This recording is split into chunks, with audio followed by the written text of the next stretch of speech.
نجاست دو قسم کی ہے، ایک وہ جس کا حکم سخت ہے اس کو غلیظہ کہتے ہیں، دوسری نجاست وہ جس کا حکم ہلکا ہے اس کو خفیفہ کہتے ہیں۔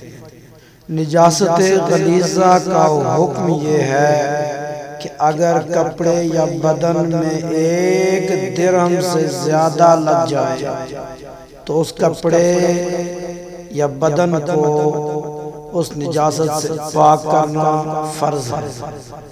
بغیر پاک کیے نماز پڑھ لی تو نماز ہوگی ہی نہیں، اور قصدن پڑھی نماز تو گناہ بھی ہوا، اور اگر بنیت استخفاف ہے تو کفر ہوا، اور اگر ایک درہم کے برابر ہے تو کپڑے اور بدن کو اس نجاست غلیظہ سے پاک کرنا واجب۔